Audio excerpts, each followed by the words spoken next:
Es decir, este gráfico continúa. Entonces, lo que pasa es que no lo llevo aquí, pero mirando ese estudio de la OCDE, lo que se ve es que a partir del año 2030, además el 2030 es otro año mágico. Si van ustedes a la web del World Economic Forum y buscan The Great Reset, verán ustedes cosas que pasan o que se han previsto que van a pasar a partir del año 2030. Bueno, a lo que iba. Hasta el año 2030 las cosas continúan más o menos así. Más o menos así. A partir del año 2030 las economías emergentes empiezan a hundirse, literalmente. Se hunden.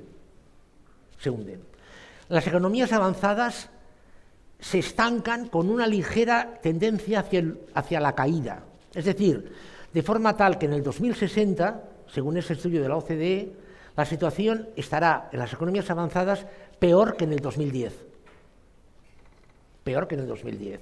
Y el mundo en su conjunto plano.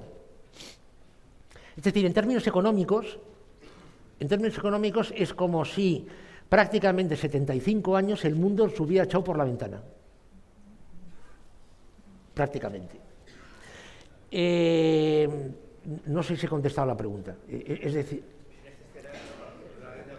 Sí, no, a la primera parte de la pregunta. Bueno, o sea, es decir, que el gráfico este continúa y en los estudios realizados en el 2015 las cosas no mejoran en absoluto. Insisto, no hablo de una empresa en concreto, de una familia en concreto, de una zona en concreta. Vale. Segunda cosa, la renta universal. La renta universal nos puede parecer bien, mal, regular, podemos decir que tiene connotaciones ideológicas, podemos decir muchas cosas. Pero la renta básica, y además podemos decir que sirve para unas cosas o que sirve para otras. A ver, yo conozco a uno de los mayores expertos a nivel europeo que existe sobre renta básica, que es el doctor Daniel Raventós. He hablado con él muchas veces, es una persona que ha hecho, él y su equipo, previsiones de renta básica para España, para Euskadi, para Cataluña, incluso a nivel provincial, tiene una proyección hecha para Guipúzcoa.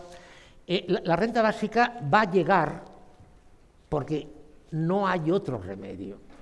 Es decir, conceptualmente nos puede parecer nefasto que una persona reciba una cantidad de dinero por estar cruzado de brazos a la sombra de un árbol. Nos puede parecer terrible.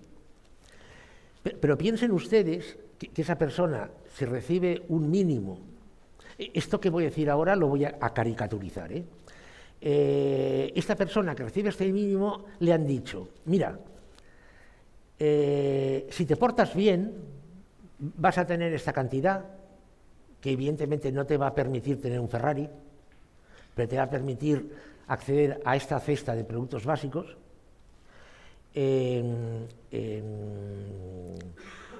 Vas a tener una asistencia médica mínima, pero a cambio te has de estar tranquilo sin molestar. Si a esta persona no se le da esta cantidad, esta persona estará en el Paseo de Gracia o en la Castellana de Madrid, me da igual, quemando coches o quemando edificios. Porque recuerden que el peor enemigo es el que no tiene nada que perder. Es decir, la renta básica tiene que llegar sí o sí y llegará. Y ya sé en lo que están pensando, pero ¿es financiable? Sí, es financiable. Es financiable. Porque la renta básica absorbe una serie de subsidios, garantiza otros, evidentemente el tema de las pensiones se va a tener que retocar, por lo que hemos comentado antes. Es decir, todas estas cosas van a pasar. Y la renta básica se implementará. Y creo que tardará poco. En 2 o 3 años yo creo que ya tendremos esto cada vez más configurado. De hecho, se están haciendo experimentos de renta básica en países tan diversos como pueden ser la India, como pueden ser Finlandia o como puede ser Carolina del Sur. Ahora no recuerdo si es Carolina del Norte o Carolina del Sur. Alaska, por ejemplo, ya tiene desde hace años una renta básica. Es decir, va a llegar, porque es ineludible. Lo que pasa es que la renta básica se ha de vender. Es decir, a una persona, esto es muy marxista lo que voy a decir ahora, una persona se realiza a través del trabajo. Entonces a una persona decirle, oye, como no eres necesario para nada, y tampoco queremos que te suicides, pues oye, te damos esto y estás tranquilo ahí. ¿Vale? Pero piensa que no eres necesario, para nada. Entonces, vender esto es muy complicado, sobre todo para los políticos, porque esa persona vota. Entonces se le ha de vender que la renta básica es necesaria para su seguridad, etcétera, etcétera, que va a tener más libertad, porque eso va a significar que va a poder escoger otras cosas, buscar otros empleos, etcétera, etcétera, etcétera. Bien, o sea que sí, que sí. Y la tercera cosa era sobre el consumo. A ver, el consumo, claro, el consumo hay que distinguir en lo que son bienes de capital y lo que son bienes de consumo. Un Ferrari, en la inmensa mayoría de los casos, es un bien de consumo. Un ladrillo, en la inmensa mayoría de los casos, es un bien de capital. Claro que yo me puedo comprar un ladrillo para ponerlo de apoyalibros en mi casa, evidentemente, claro que sí. Pero vamos, esta parte la dejamos. El consumo, y sobre todo pienso que estás pensando en materiales de construcción, etcétera, etcétera.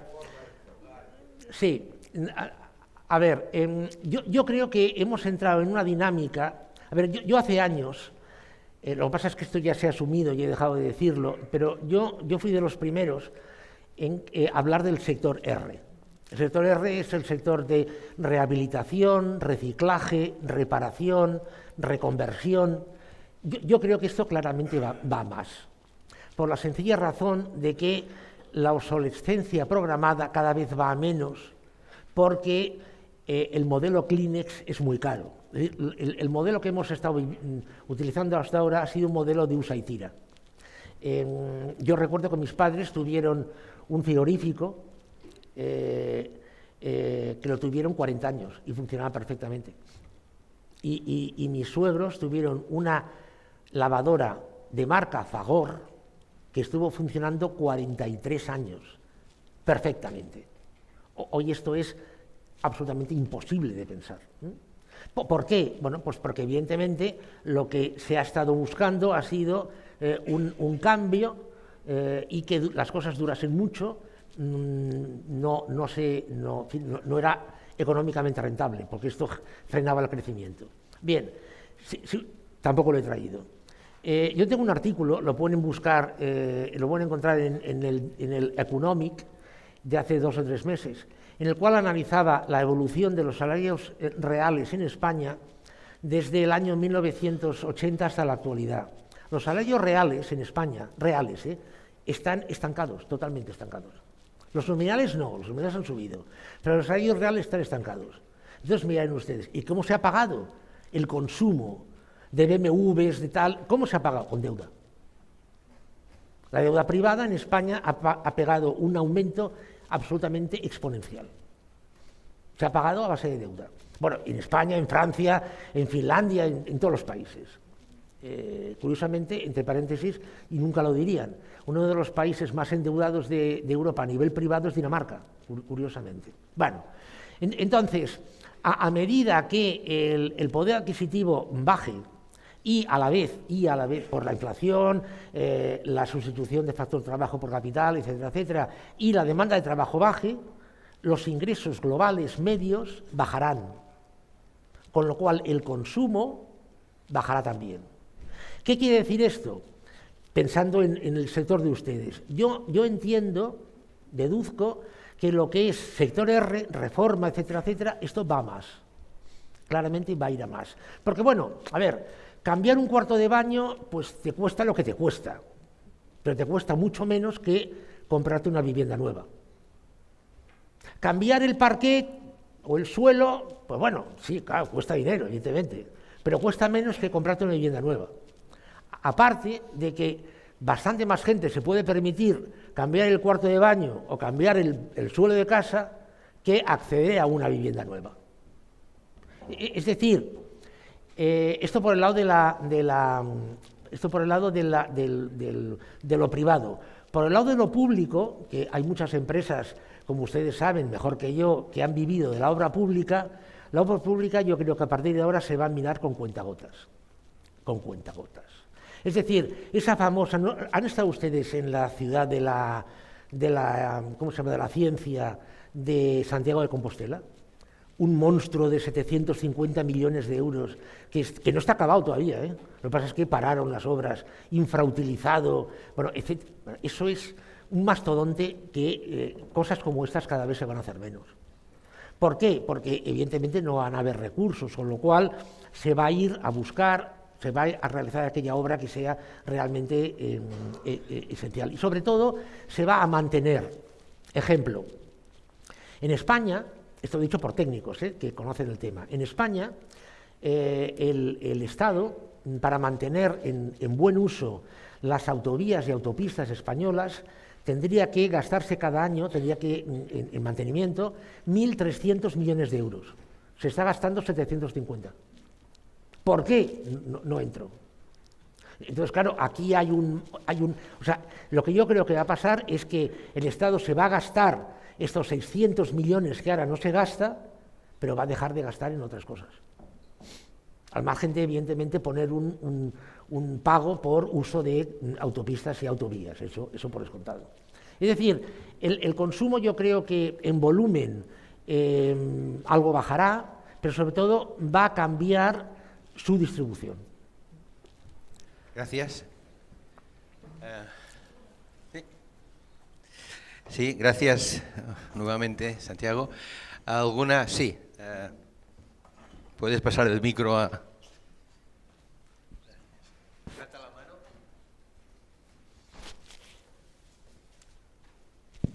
Hola, buenos días.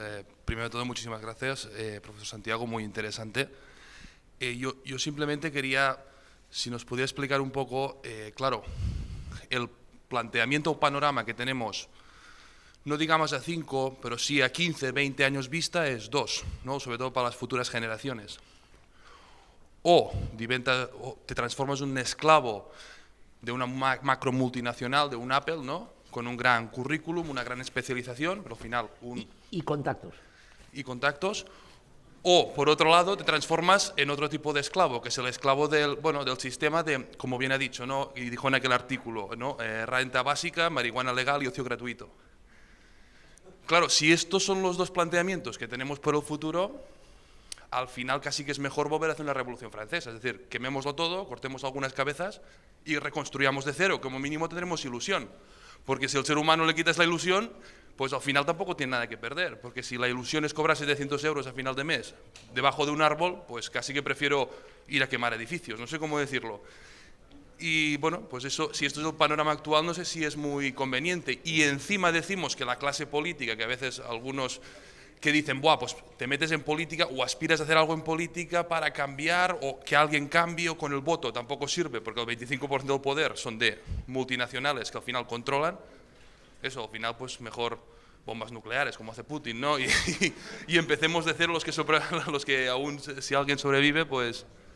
No sé, veo un panorama un poco desalentador, ¿no?, a unos años vista. Entonces no sé si vamos, el camino podría ser también, o esos son datos o tendencias, pero siempre uno puede reconducir un poco. A ver, imagine, ahora vamos a construir una historia. Usted y yo vamos a construir una historia.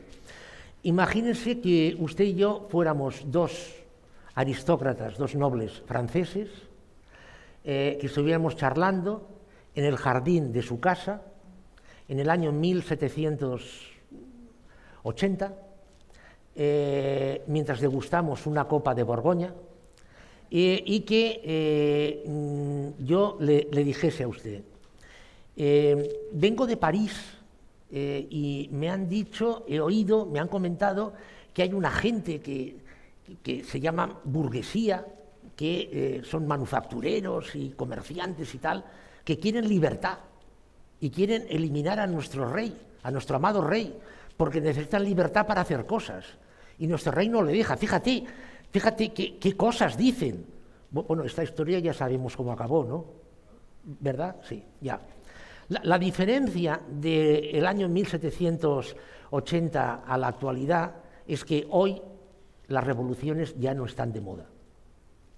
A ver, las revoluciones, analizando los últimos 2000 años, se han producido básicamente por dos razones. Porque la gente se moría de hambre o porque el poder les machacaba de tal manera y de formas tan sanguinarias que les decía, que esa gente decía, nos da igual y nos revolucionamos. ¿Vale? Bien, esto el poder lo ha aprendido perfectamente. De hambre no se va a morir nadie, renta básica. Y a través de la tecnología vamos a controlar, monitorizar, supervisar, llámelo como quiera, a la población. A finales de mayo, un portavoz del gobierno chino, pero portavoz quiere decir que hablaba oficialmente, un portavoz del gobierno chino dijo por televisión y a la prensa que estaba presente que el gobierno chino ya contaba con los medios para monitorizar al 100% de la población china en tiempo real. ¿Qué revolución va a montar usted con esto? Esto es una tecnología que se puede vender, que se puede transferir, etcétera, etcétera.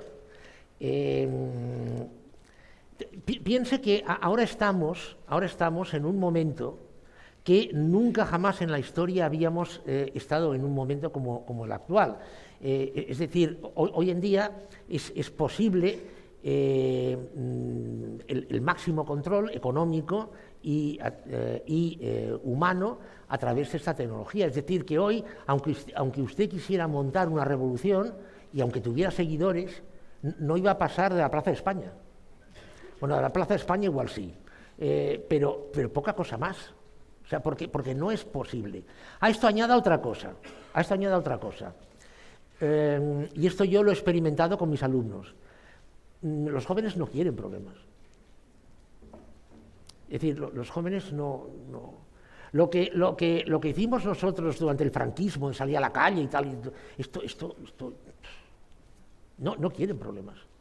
O sea, quieren no digo que pasen de todo, no estoy diciendo esto, pero lo que es el problema para conseguir algo, es decir, lo eluden, y voy a poner un ejemplo. El 30% de los jóvenes de la generación Y, los millennials, que les recuerdo que va del año 84 la generación al año 95, el 30% no tienen un coche, ni quieren tenerlo. Y un porcentaje que no recuerdo y que no se lo digo porque me equivocaría, ni siquiera quieren tener, ni siquiera tienen carnet de conducir, ni piensan obtenerlo. Yo recuerdo que cuando yo tenía 26, 27 años, el objetivo era tener un coche o una moto. Yo una moto, que me han gustado siempre más las motos. Pero ese era el objetivo. Hoy no. Hoy en absoluto. Porque tienen un acceso a una tecnología que les permite la comunicación, porque no pueden pagarlo, porque han asumido que no pueden y no luchan por ello porque les da igual. A eso me refiero. Coche, total, un problema menos. No tengo coche, un problema menos. El día 9 se publicó que se daba por hecho que las suspensiones de pago y la morosidad iban a subir. Esto evidentemente está vinculada con la anterior, con la que hemos visto, del día 5. El día 11 se publica que el precio de los combustibles está empezando a bajar. Qué contento, qué bien, ¿no?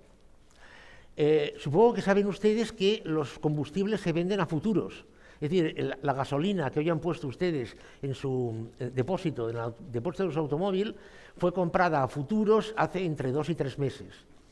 Entonces, como se esperaba que a partir de otoño iba a haber una caída de la demanda, porque iba a producirse una caída de la actividad económica, el precio ya estaba empezando a caer. Es decir, no estaba empezando a caer el precio por un aumento de la oferta, sino que estaba empezando a caer porque se esperaba una caída de la demanda. El día 12 se publica la inflación en agosto. De momento, la de septiembre, que yo sepa, no se han publicado avances. En agosto la inflación fue del 10,4, pero lo más grave es que la inflación subyacente subió 3 décimas hasta el 6,4. Como ustedes saben, la inflación subyacente es la inflación quitando combustibles y alimentos no procesados. Esta inflación es la que nos está indicando el core de la economía, es decir, la esencia económica, y la inflación está creciendo. Esto parece de chiste, ¿eh? El 16 se publica que en Estados Unidos se ha detectado, concretamente Walmart, como saben ustedes, el mayor discount del mundo, que familias de renta media y renta alta, que antes no iban a Walmart, ahora estaban yendo a Walmart. ¿Qué quiere decir esto? Bueno, pues esto lo que quiere decir es que el poder adquisitivo estaba cayendo y esas personas estaban buscando diferenciales de precio. El día 24 de agosto, los políticos empiezan a hablar con un lenguaje que hasta ese momento no habían utilizado nunca, ningún político.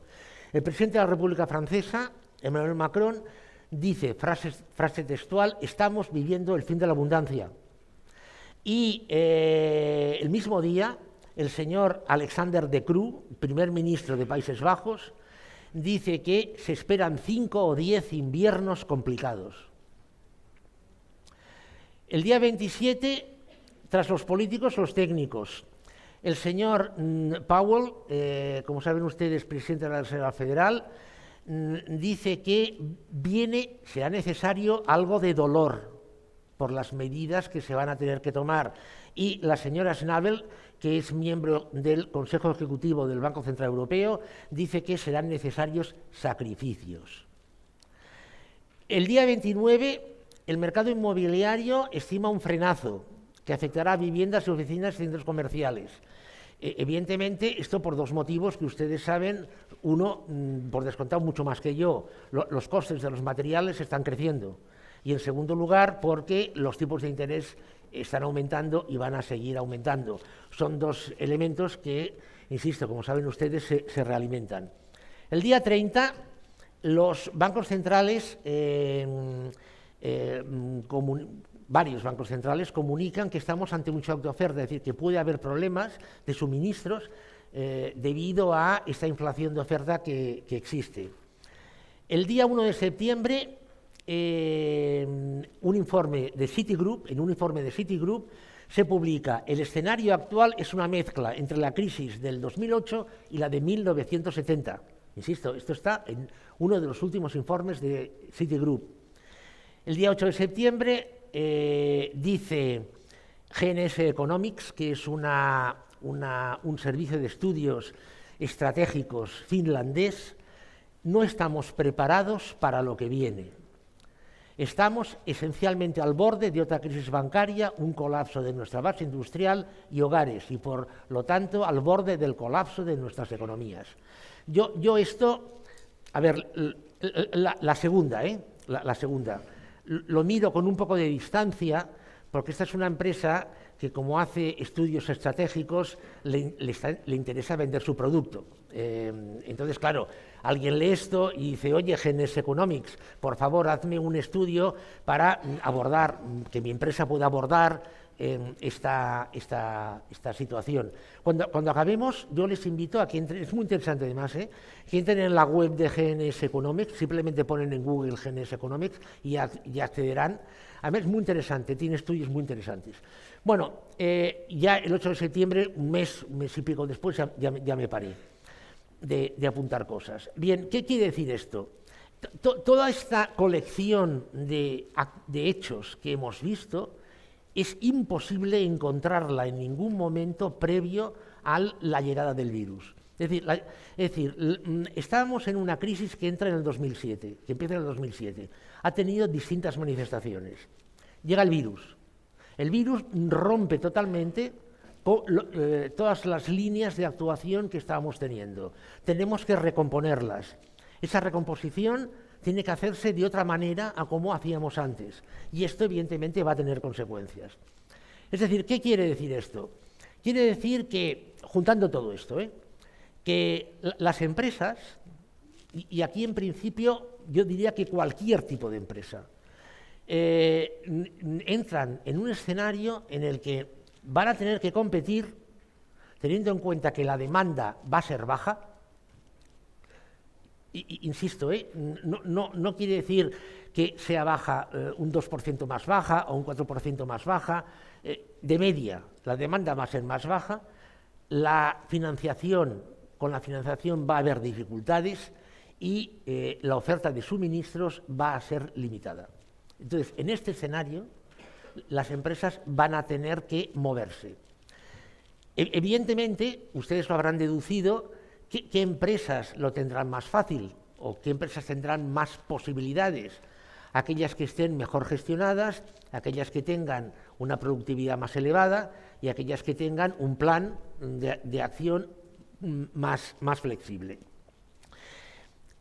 Es decir, es como si hubiéramos llegado a una realidad nueva.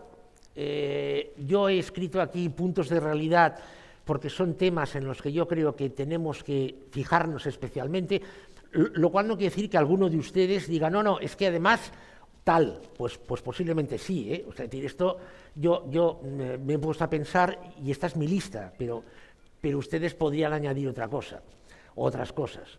Puntos de realidad, puntos focales, puntos a los que hay que tener especial interés. La inflación, esto me parece que no hace falta darle más vueltas. El fin del doping que ha tenido la economía, como ustedes saben, desde el año 2012 ha estado dopada, tipos de interés real negativos, dinero gratis, etcétera, etcétera. Esto se ha acabado. El problema es que muchas empresas se han acostumbrado a vivir dopadas o en un entorno dopado, y esto se acaba. El comportamiento de las deudas, es decir, es muy distinto tener deudas o moverse con deudas o endeudarse en una situación de dinero gratis, baja inflación, etcétera, etcétera, que en un entorno de alta inflación, dificultad de financiación, etcétera, etcétera, etcétera. El modelo de protección social, tal y como lo hemos conocido, no es sostenible, y más teniendo en cuenta lo que viene. Es una incógnita qué va a hacer el virus. O sea, está muy bien que el señor Biden diga que ya se acaba el virus. Bueno, pues, o sea, a ver, aquí no entro ni salgo, pero lo que no tiene ni la más remota idea el señor Biden es si en el año 2024 va a venir otra cepa nueva que va a hacer no sé qué. O sea, es decir, se ha acabado de momento, pero, insisto, no tenemos ni idea qué va a pasar con este virus, con una mutación de este virus dentro de 2 años. Y luego un nuevo orden internacional que se está generando, en el cual cada vez los estados tienen un menor peso. Estamos ya en una nueva normalidad. Esto es muy curioso porque, a ver, se habló de nueva normalidad con el virus, ¿no? Que entramos en una nueva normalidad, la mascarilla y tal, ¿no? O sea, no, yo no me estoy refiriendo a esta nueva normalidad. El concepto de nueva normalidad lo acuñó por primera vez el señor Joseph Ackerman cuando era presidente del Deutsche Bank, y la primera vez que lo pronunció, curiosamente, fue en una rueda de prensa que dio en el aeropuerto de Madrid en el año 2010. Es decir, un banquero hace 12 años ya anticipa una cosa nueva, un escenario nuevo. Bien, ¿cómo podemos caracterizar esta nueva normalidad? Una gran concentración del capital y de la riqueza, lo cual evidentemente esto nos lleva a una desigualdad. Permítame un comentario sobre esto. Que la desigualdad está aumentando, que los ricos cada vez son más, algunos ricos son cada vez más ricos y los pobres son cada vez más pobres, esto es un hecho, no vamos a entrar en ello, pero yo quiero pararme en la desigualdad entre las empresas. Supongo que estarán de acuerdo ustedes conmigo en que no es lo mismo una empresa que pueda tener acceso a financiación, una empresa que pueda tener acceso a asesoramiento bueno, de calidad, porque pueda pagarlo, evidentemente, una empresa que se mueva en un sector dinámico, una empresa que tenga un modelo de hacer progresivo, proactivo, etcétera, etcétera, y otra empresa que no tenga que tenga poco acceso o no tenga acceso a financiación, que tenga un modelo arcaico. no es lo mismo, ¿verdad? Bueno, pues aquí tenemos la desigualdad entre empresas. Habitualmente, cuando se habla de desigualdad, siempre se habla de desigualdad entre personas o incluso de desigualdad entre territorios, pero nunca se habla de desigualdad entre empresas. Este es un concepto que es relativamente nuevo y que cada vez va a tener más importancia. Por otra parte, la disminución del factor trabajo. Cada vez se necesitan menos horas de trabajo. O sea, esto es un hecho indiscutible. Piensen ustedes que, en términos medios, por cada puesto de trabajo que la tecnología media crea, destruye 7. Se destruyen 7 puestos de trabajo. O sea, esto es en términos medios. Claro, ¿qué es lo que sucede? La tecnología, como ustedes saben, es capital. Otra vez entramos en la desigualdad entre las empresas. No es lo mismo una empresa que pueda tener acceso a tecnología, a la tecnología que necesita, a la tecnología de punta que necesita, que otra que no la tenga. En consecuencia, esta necesidad de factor trabajo, de horas de trabajo, si no tiene acceso a eso, tendrá que mantenerla, con lo cual esto le creará una competitividad menor. Déjenme que me pare un momento en esto. A ver, esto está totalmente vinculado al concepto de productividad. El concepto de productividad ha variado. O sea, hoy el concepto de productividad no es el mismo que hace 10 años. Ya no digo más. Se entiende que una empresa mejoraba su productividad antes, Se entendía que una empresa mejoraba su productividad si fabricaba 1000 unidades. Si ayer fabricaba 1000 unidades con 100 personas y ahora pasa a fabricar 1000 unidades con 50 personas. La productividad aumenta, ¿verdad? ¿Sí? Bien. También se decía que una empresa mejoraba su productividad si ayer fabricaba 1000 unidades con 100 personas y hoy fabrica 2000 unidades con 100 personas. También mejora su productividad. ¿Vale? ¿Sí? No, pues esta definición ya no es la actual. La actual dice que si una empresa hoy fabrica, si hoy ha de fabricar 100 unidades, fabrica 100, si mañana ha de fabricar 1000, fabrica 1000, y si al día siguiente ha de fabricar 500, factura 500, produce 500, perdón.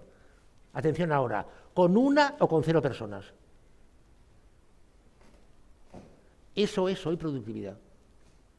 Es decir, fíjense que aquí hemos juntado eliminación prácticamente total de horas de trabajo y además flexibilidad absoluta, porque tienen un sistema productivo adecuado a fabricar lo que en cada momento se necesita. Claro, para esto evidentemente hace falta tecnología y hace falta un modelo productivo adecuado. Tercera característica, globalización a la carta. Ustedes habrán leído que ahora ya se están produciendo, incluso antes del virus, procesos de relocalización. Es decir, producciones que se habían llevado al este y sudeste de Asia estaban retornando a los países occidentales. Esto se está vendiendo, insisto, se está vendiendo porque es muy peligroso haber externalizado el 100% de la producción a otros países. Se pone siempre el ejemplo de las mascarillas, y cuando llegó el virus todas las mascarillas las traíamos de China y entonces resulta que aquí no había mascarillas y tal, con lo cual había que relocalizar otra vez las producciones. Bien, esto es falso totalmente. La razón por la que se está, falso, puede que no en el 100% de los casos, pero sí en la mayoría de los casos. Se está relocalizando producciones porque hoy la tecnología permite producir en los países de consumo o próximos a los lugares de consumo a un coste más barato que en los países en los que se había externalizado.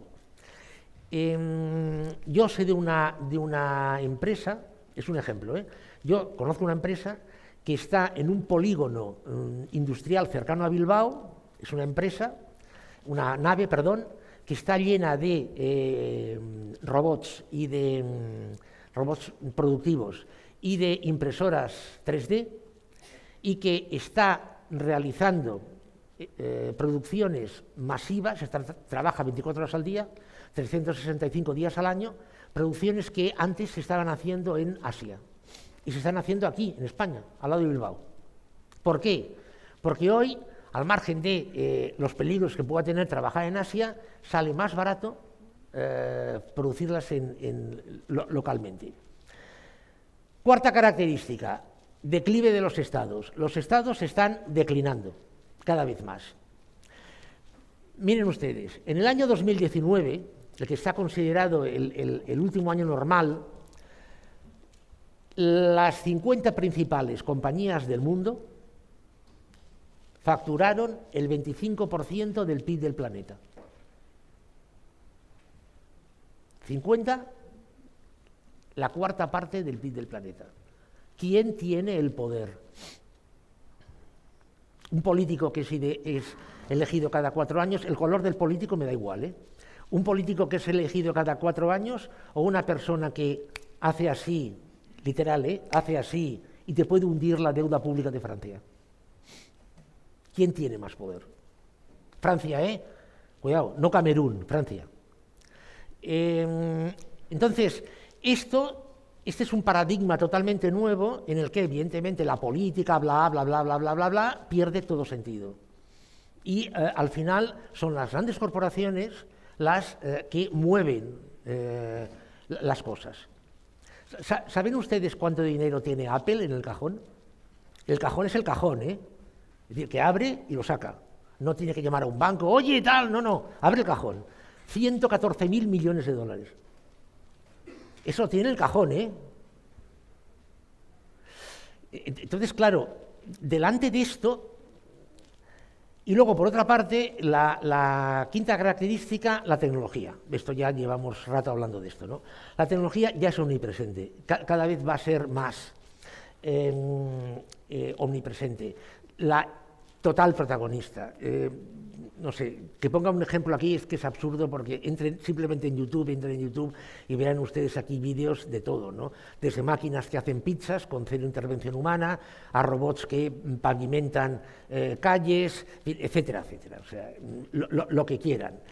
Entonces, esta nueva norma, ya digo que igual a ustedes se les ocurre otra característica, o sea, que no hay ningún problema. Esta nueva situación, esta nueva normalidad, nos define un entorno nuevo en el que, y aquí quería llegar, vamos a tener que adaptarnos. O sea, no es aquello de, uy, esto no me gusta, me voy. Bueno, a ver, si se tiene suficiente patrimonio y te compras una isla en la Polinesia y te vas allí, pues bueno, pues vale. Y 100% independiente tampoco serás, pero bueno, puedes pasar de muchas cosas. Pero como estamos de acuerdo en que eso es, en fin, el 0,00001%, pues... Entonces, insisto, o nos adaptamos a esto, y alguna otra cosa más que ustedes quieran poner, o nos adaptamos a esto o nos morimos. Bueno, nos morimos, desaparecemos, etcétera, etcétera. Esto, a ver... Como ustedes saben, supongo que saben, las personas se encuadran en generaciones. O sea, la generación, esto lo saben, ¿no? La Z, la Y, los millennials, etcétera. Bien. Esto, para la generación T, que es la última, que es la que va del año 2008 al 2025, esto, bueno, pues se lo van a encontrar. No podrán comparar con nada porque no han vivido otra cosa y lo asumirán. Pero para la generación X, sobre todo, los baby boomers también, pero claro, los baby boomers ya están... la generación X, que yo creo que va a ser la que va a pagar el pato de verdad, y la Y, los millennials, que también van a pagar mucho pato, va a ser muy duro porque van a tener que adaptarse a algo que van a tener que están comparando con algo que han vivido.